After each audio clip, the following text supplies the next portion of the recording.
everyone. I'd like to welcome you back to another episode of this interesting series that we've been going through, myself and Dr. David Wood, our dear brother and guest on this show. The series, as you've noticed, has to do basically with multiple arguments raised by our Muslim friends related to different topics. Some of it has to do with the Quran, some of it has to do with Muhammad himself, and others has to do with things outside really of the Quran or Muhammad, like today's argument that we're going to address, which has to do with this supposed argument that because Islam is rapidly growing, then it must be a true religion. Dr. Wood, welcome back. All right. Well, this is yet another example of an argument where the argument is flawed on multiple levels. And we've seen this over and over again with Muslim arguments. When Muslims claim, or when Allah claims, that if we can't write something like the Quran or a chapter of the Quran, then it must be from God. The argument's flawed on multiple levels because even if it's the case that Islam, that the Quran cannot be produced by anyone else, that no one else can write like the Quran, that wouldn't make it the word of God, because that would just mean it has a unique style. So again, even if we couldn't write something like the plays of Shakespeare or the symphonies of Mozart, that wouldn't make these inspired by God. It would just mean they had a style that was different or unique or better than other people. So best case scenario for Muslims, that would mean that Muhammad was just a great writer with a unique style. Wouldn't have anything to do with whether it's from God. But the other problem is when we actually look at the Quran, it's just not impressive at all. And we see this over and over again with Muslim arguments, that they're not just flawed in one way, they're flawed in multiple ways. And this is yet another example, because when Muslims say, and by the way, this is extremely popular. It happens at almost the end of every interaction I have with Muslims. They'll start off by making some argument about scientific miracles in the Quran or something like this. Then we'll actually start going through them. I'll refute them, show them that the argument is silly, and then they'll conclude with, well, Islam is still the fastest growing religion in the world. Or I'll make a video about all of the Muhammad's silly teachings and so on, and Muslims will respond, but Islam's the fastest growing religion in the world. So this is sort of supposedly their clincher. Right. But the idea that something is true because it's growing rapidly or it has expanded is so incredibly silly that Muslims would not take this even as evidence if it were being used of anything else. Right? So today, the new atheism has been spreading rapidly among many people. What does that have to do with whether it's true? Well, Muslims would say nothing at all. It has nothing to do. That would show you how sinful people are and how much they want to rebel against God. Christianity is the largest religion in history, has about 2.2 billion followers of various kinds of Christians in the world. Would Muslims say that proves that Christianity is true and therefore that Islam is false?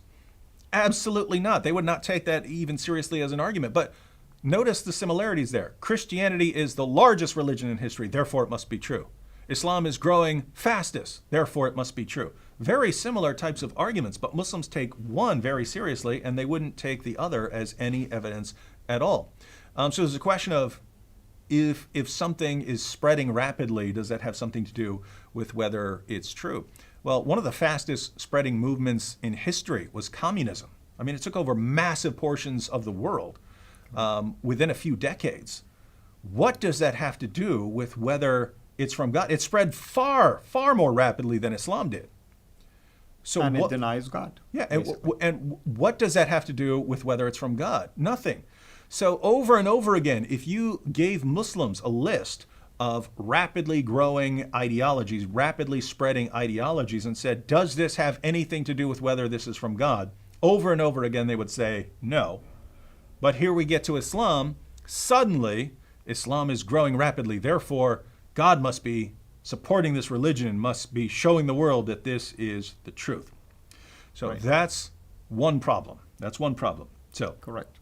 Even though Islam is growing rapidly, it makes absolutely no sense to say this is growing rapidly, therefore it must be the truth. But there's a second problem, namely, that we know exactly why Islam is growing rapidly. Because the polls that Muslims refer to, the Pew Research studies and so on, Correct. that show how rapidly Islam is growing, and that I think it's somewhere in the 2050s when Islam and Christianity are going to be neck and neck, where Islam is going to catch up with Christianity. The same Pew Research studies that argue that Islam is growing rapidly, they say why Islam is growing rapidly. And they say Islam is growing rapidly primarily due to high birth rates Correct. among Muslims. Correct. And no, it doesn't matter where you go, if it's in the United States, if it's in Europe, if it's in the Middle East, if it's in Africa, if it's in Southeast Asia, wherever you have Muslim communities have higher birth rates than the non-Muslim communities. In other words, what you're saying, it's not convergent to Islam. That's right. It's just from within the community Yeah. itself. There are people who convert to Islam, but that is not why Islam is growing as Correct. rapidly as Correct. it is. You have lots of people leaving Islam, and even among converts in the United States, the study at least a few years ago was that over half of people who convert to Islam leave Islam within 2 years. So, Atheism is flourishing in the Middle East right now. yeah. So this isn't about conversions. Muslims make it look like it is when they say, Islam is expanding so rapidly, it's growing so rapidly. It's because all these people are recognizing that it's the truth. No, Islam is expanding rapidly because of high birth rates. And there are another couple of factors that have impacted Islam's growth historically. I want to look at two passages, one from the Hadith and one from the Quran.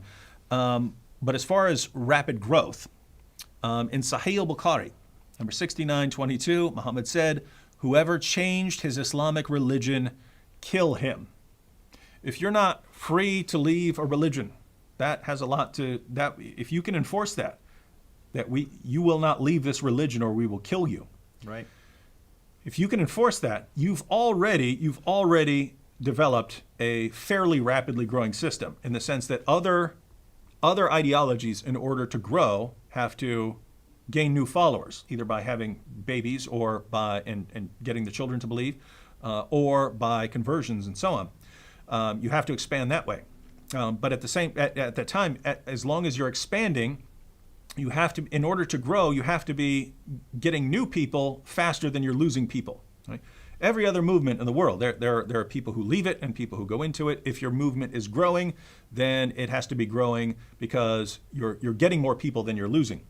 If you can build it into your system that no one's going to leave it because you'll die, well, all you can do is gain then, right? All you're going to do is gain. You might lose people through war and so on, but if you're not losing people to conversion, you've already insulated yourself from one kind of way of reducing your population. Not only that, one of the reasons that people would leave is by applying critical thought and seeing that arguments are bad and thinking through these things. And Islam frowns upon critical thought when dealing with Muhammad. And this goes back to the Quran. Lots of other passages here, but I'll read chapter 4, verse 65. Allah says, "But no, by your Lord, they can have no faith until they make you, O Muhammad, judge in all disputes between them, and find in themselves no resistance against your decisions, and accept them with full submission." Notice, a true believer, someone who has true Islamic faith, will find in himself no resistance against Muhammad's decisions and will accept Muhammad's decisions with full submission. Part of Islam means submission, but it's not just submission to Allah, it's submission to Muhammad's decisions as well. So rejecting even one teaching of Muhammad, according to this verse, means that you're not a Muslim. Mm-hmm. Yeah, if you and by the way, people who are wondering why ISIS, kills so many people, because what do we hear over and over again? Oh, ISIS is killing Muslims, therefore they're not real Muslims. What do you have right here? Right? One, we already saw, if you are an apostate, the penalty is death. What does Allah say right here? If you have any doubts about any of Muhammad's decisions, you're not a real Muslim. So if you've recited the creed, if you've recited the Shahada, then you've become a Muslim. But according to this, if you reject anything Muhammad said, you're not a real Muslim. Absolutely. Now, when ISIS goes out and they kill Shias or other groups, Are they killing Muslims they regard as good, devout Muslims, or are they killing Muslims they regard as hypocrites and apostates? You're right. And with that, I want to piggyback on this particular issue. Even let's hypothetically speak and say Islam is growing for other reasons. Which branch of Islam are we talking about? Are we talking about the Sunni branch who's growing? Are we talking about the Shia branch that is growing?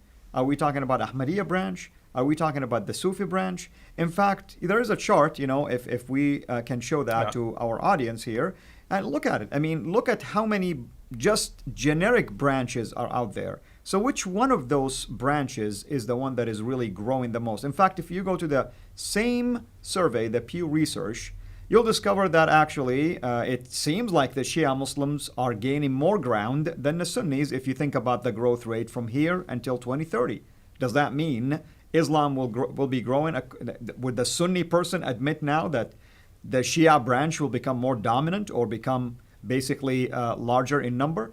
Because we have to ask ourselves. If we follow the reasoning that they give, right, then if the rate at which something is growing is evidence of its truth, then all Muslims would have to do is look at statistics about which group is growing most rapidly, and they would say, that's the group the group of Islam, that's the sect I have to follow. Because exactly. That's the truth. Exactly. But they won't follow that reasoning, right? They won't do it. Absolutely. And so it's just the argument itself is just silly to use something like this just as an example, because any group could be growing in certain area more so than others, and they could be, like you said, atheists.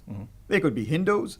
They could be anything else. Does that mean that's the group that I have to follow in that particular area just because their number is increasing? Yeah, and it changes from time to time, right? I mean, Correct. What the fastest growing movement in the 19th century is different from the fastest growing movement in the 20th century and so on. Is the truth changing? Well, it is if this argument is actually a serious argument. But so anyway, we have the killing of apostates. We have the warning about doubting things that Muhammad said or criticizing things that Muhammad has Muhammad's decisions. And so this really discourages critical thought of Muhammad, right? Because if you have any doubt about something Muhammad has said, right? So if Muhammad says you dunk your fly into a drink to make sure you get all the cure for the diseases that the fly is carrying, if you say, I've taken biology class and I don't think that's right. The Quran says you're not even a real Muslim because you're doubting Muhammad's decisions. Right. So there's not a lot of critical thought about things that Muhammad has said.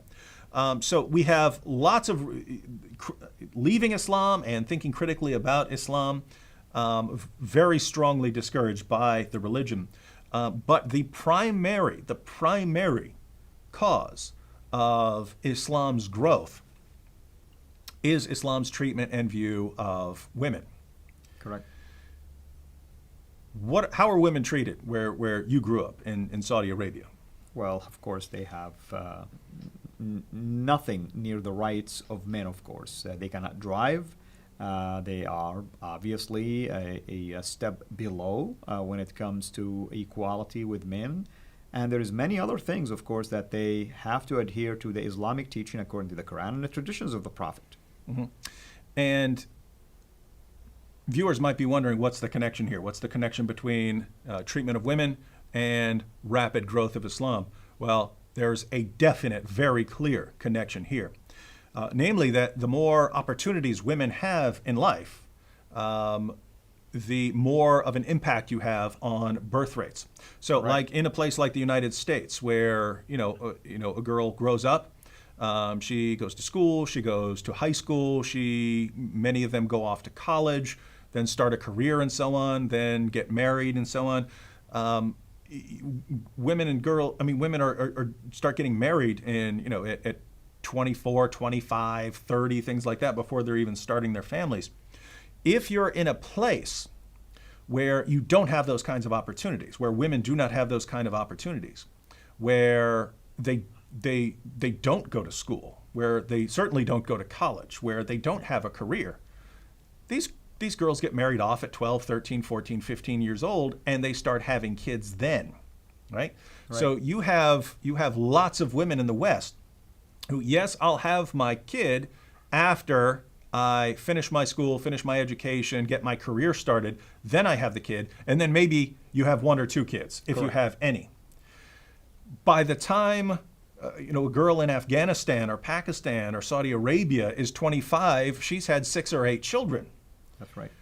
But because of the treatment of women, because women have fewer opportunities in Islam, as far as education, career, and so on, because of the impact of Islam on Islam's view of women, that they shouldn't be doing a lot of these things. I mean, think, in Pakistan, I mean, they will shoot girls in the head for going to school, right? They will show up and throw acid on them. They will blow up their schools to keep these girls from going to school. Why? They understand that this will have a massive impact on their culture if girls are becoming educated, that this will impact the entire system. The entire system. Now girls are going to school. Now they're going off to college. Now they're having careers. This changes everything. Now we're not marrying them at 13 and 14 years old. They understand this changes everything. And you've got the Taliban, and they're killing girls over this sort of thing. Right. But they are right in the sense of how much that would impact the Islamic community. Because Islam, at the end of the day, is growing because it has a negative impact on the opportunities girls and women have. Because girls don't go off and have a lot to do, they have almost nothing to do in many Islamic communities apart from getting married off at 13, 14, 15 and starting their family immediately, and they end up having far more children than other communities.